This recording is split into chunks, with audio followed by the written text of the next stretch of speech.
Hey everybody, Will here from MachineLovers.com. Here with another video in the YouTube Data Analysis System Building series.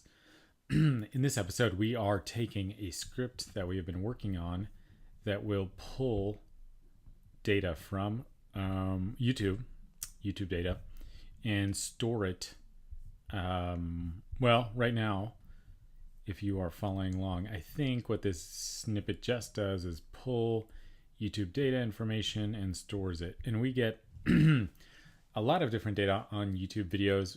For each video, we get the video ID, we get a title, we get information about the channel, the tags, the like view count, channel and hidden subscriber count. I don't know what that is.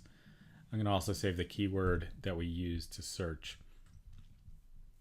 Let me just show you. If I go into my AWS account, right now I'm accessing CloudWatch to see logs about my different, here are logs about what's going on with my Lambdas, which are the things that are executing functions for me. But we set up in the last video a DynamoDB database that contains this YouTube data information that we're pulling from that script. And so I have put this already on a Lambda. I'm gonna back up and show you how I did that. But I've been saving all of these things for different keywords. And so let's take a look. So this is what one of the database records looks like. They have this long long description, just like count, favorite count, like count, tags. There's a whole bunch of tags on this thing. There's a thumbnail that we can visit and look at. And then we get the title: Data Scientist Resume, Data Scientist Job, Salary and Skills, Data Science Training, Ed Eureka. And then the video ID and video count. Now, I'm not seeing the keyword, which I thought I was saving. So I'm going to go back to CloudWatch. And what I did was to print out the keyword as it was saving. So what's nice about AWS here is not only that this is operating on a recurring schedule, is that in CloudWatch, in the logs, I can see all of the output that I'm emitting to the logs.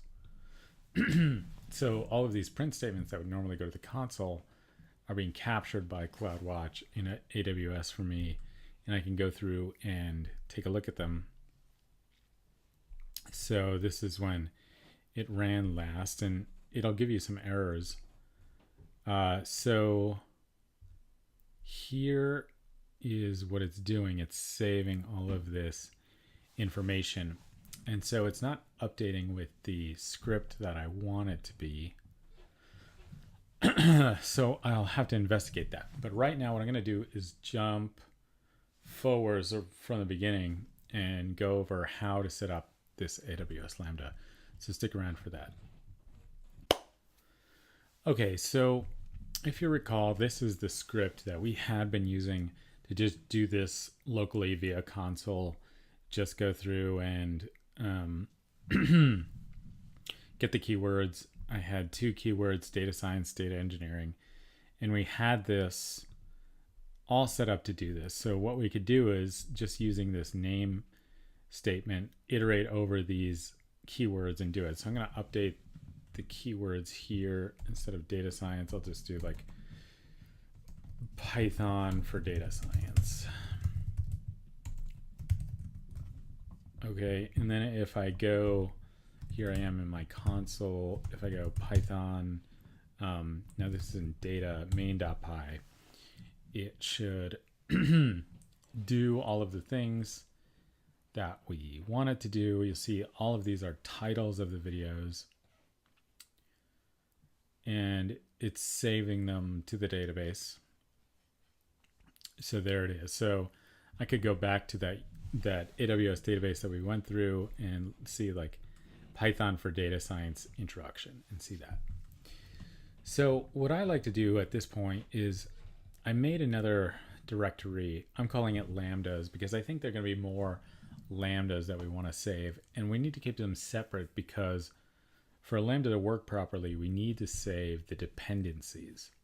So I moved this main and snippet and config file, which contains some of my configuration variables. As an aside, you could put the configuration variables somewhere else on AWS Lambda so you don't have to save them. You certainly don't want to check them in to GitHub. You want to save them in a secure place, maybe a local config file, or better yet, put them into the AWS local environment variables, which we'll look at how to do. So I made this separate directory called lambdas, and there's a lot of stuff in here, but essentially it has the main file that we were just looking at. So under lambdas, I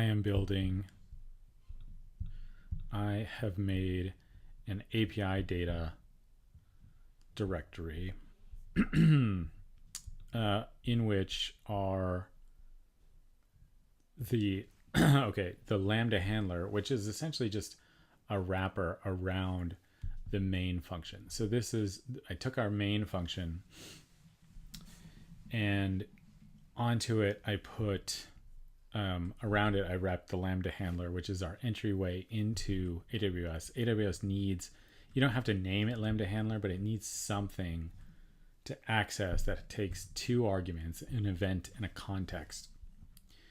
In here, I'm not using the event and context. AWS uses it for the Lambda. I pick out a random keyword. So in this file, I expanded the number of keywords that I want to iterate over. I just looked up a whole list of keywords that we can look for. And then I choose one at random, use that keyword, pulling YouTube data for random keyword, and then pass it into main, which takes this and then takes it and runs with it. Now I said I was printing out more information. I'm actually printing out what I should be getting from this, and I'm currently not seeing it, so something's wrong. And I think I know what it is. This other snippet is the other part of our little script that we had worked with in prior videos. This just gets all of the data.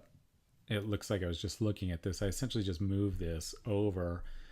In the future, I might remove that other API function, YouTube pulling function that we were just working with. So I just know that there's just one, and it's this one.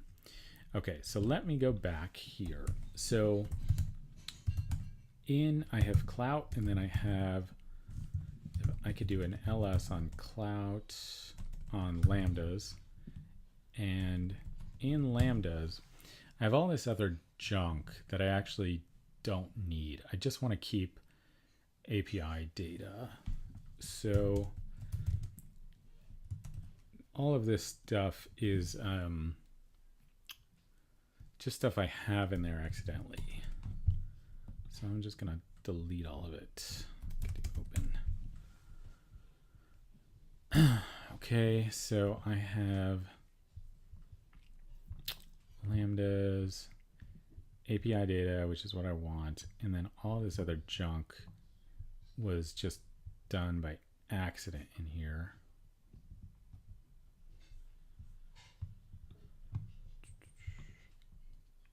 Okay, and then PyCache I also don't need.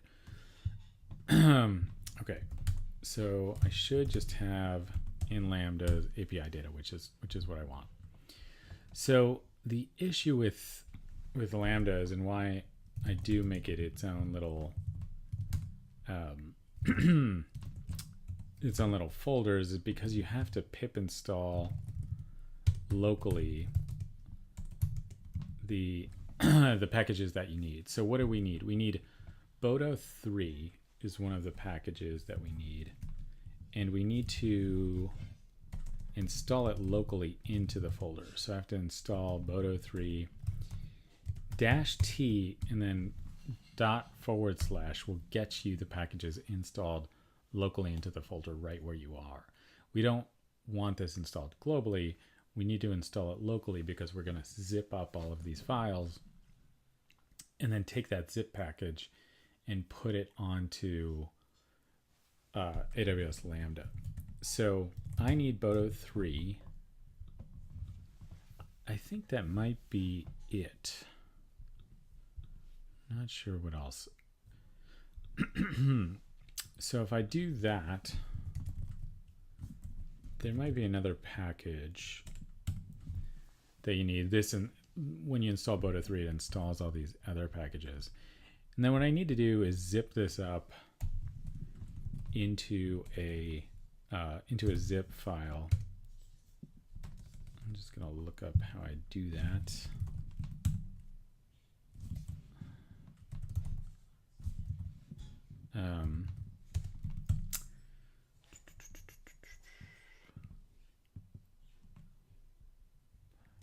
Okay, so we do that by just saying zip recursively. I'm going to call it ypipe.zip right in the directory. So this should create a zip file that we can use to upload. So while that's being made, I'm going to go back here to AWS. That should only really take a second or so. Go to Lambda. And now I am actually going to create a new Lambda function. And I'm going to author it from scratch here. And I'm going to call this YouTube data. I'll just call it YouTube data. I am going to select Python 3.7. I need to choose or create an execution role. So you need a role that has some permissions. I have this role Casper that I'm going to use that has a lot of the permissions that I need. And then congratulations, YouTube data Lambda has been created. You can code inline, which will just, in this case, print out. You'll notice that it has Lambda handler here, which is the function that we need to go into this. But what we're going to do is upload a zip file because we created that package already. So at 8:32, I just created this ypipe.zip. So that's what I want to upload. And here you can put in environmental variables, you can put in tags, you could put in execution roles, you can up the megs and have a different timeout. I'm going to put in 15 minutes, which I think is the limit. I think it's fine if it takes a little while. I set the memory to 512 megabytes. I don't think I need that much, but I'm just doing this just to make sure that it runs. There's concurrency options, network options, debugging and error handling. I'm just going to say all of that's fine. And then what I need to do is I need to add a trigger to this. So with AWS Lambda, you need something to happen so the Lambda is triggered. So this has unsaved changes. Wish I saved those. So I'm going to have this execute every hour. I have this already set up.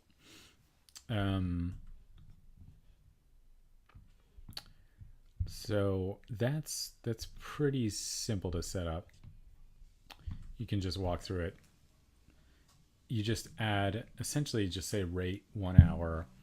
It's pretty straightforward. Let me know if you have any questions about that. But this is the trigger that will happen every hour. And so this Lambda should be working now. And hopefully, I think it should be triggering so that we could see it in our CloudWatch logs. But from this point on, essentially that Lambda is complete. And so you see YouTube data 13 seconds ago was created. And so if I take a look at CloudWatch,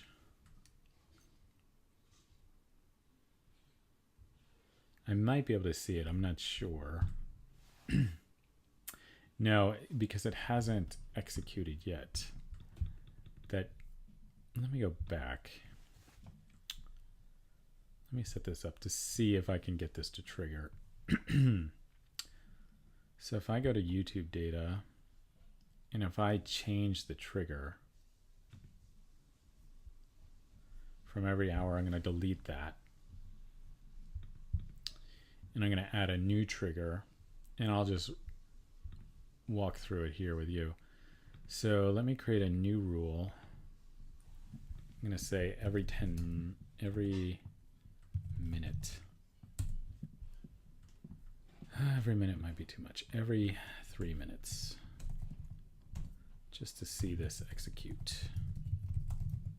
And so rate, no, that's the rule description, which I'm not going to put because I think it's obvious. I think it's rate 3 minute should do it, hopefully. No, it's not valid.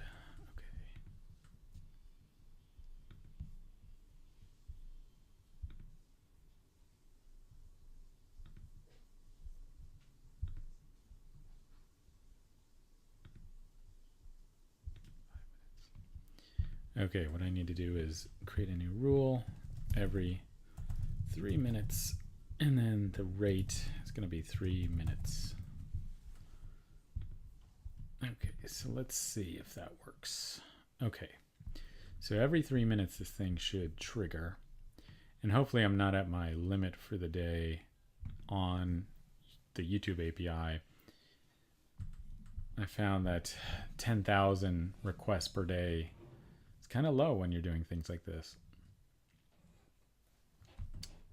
So go to logs, and then this should trigger. So here's YouTube data. Looks like it triggered just a minute ago. Unable to import Lambda. Oh, okay. So this is good. So this gives me the error message, no module named Lambda function. I don't have a module Lambda function. I have API data and I have main. So what I need to do is actually change this to main.lambda handler. So when I uploaded Lambda and set this up, what I ignored was this handler information right here. It's not lambda function.lambda handler, although maybe I should make it, it's main.lambda handler. Okay, so I save that. So I will see when this thing triggers again. In the meantime, I think what I'm going to do is turn off my other YouTube API. Let's see. Now, what I want is to go back to the CloudWatch logs.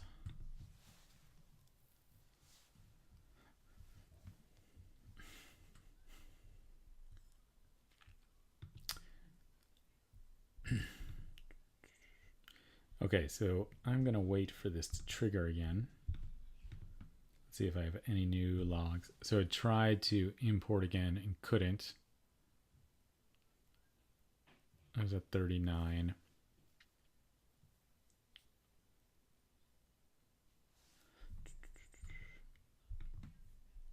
So we will see when it triggers again. In the meantime, what I'm going to do is in API data, you notice it created this Y zip. So let me remove that. I don't need the zip version anymore.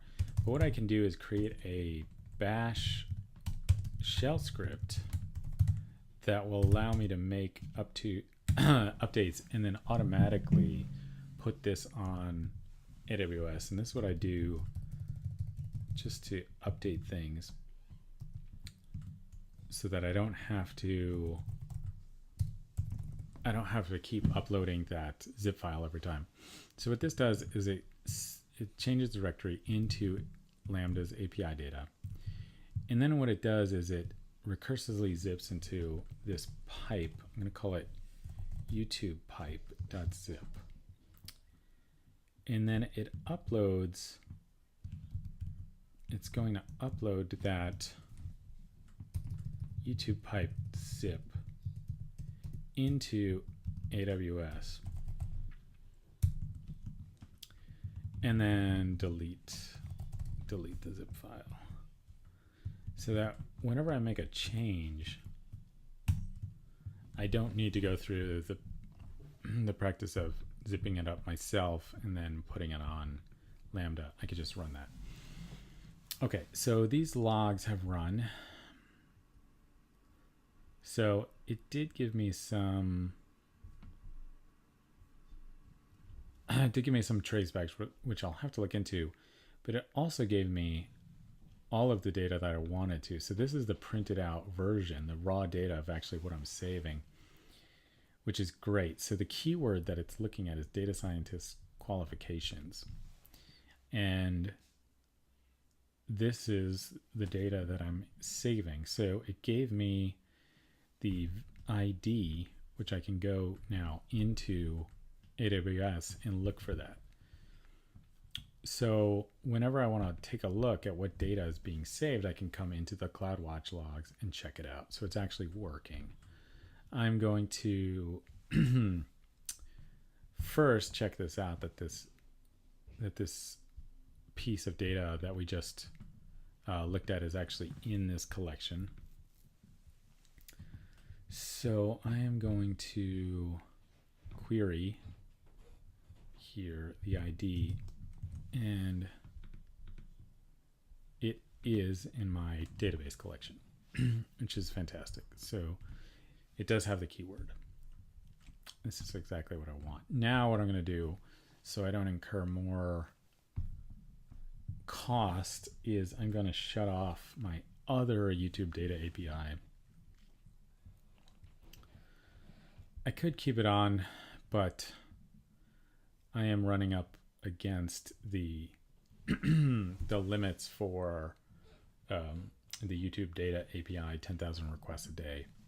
And actually the other one is the one that we just walked through is the one I want to save. So I'm going to turn off the trigger for this Lambda, and now it should be off.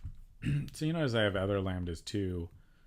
I use this in other series on the channel to go through some things. One of these Lambdas pulls Reddit data, for example. So that's it.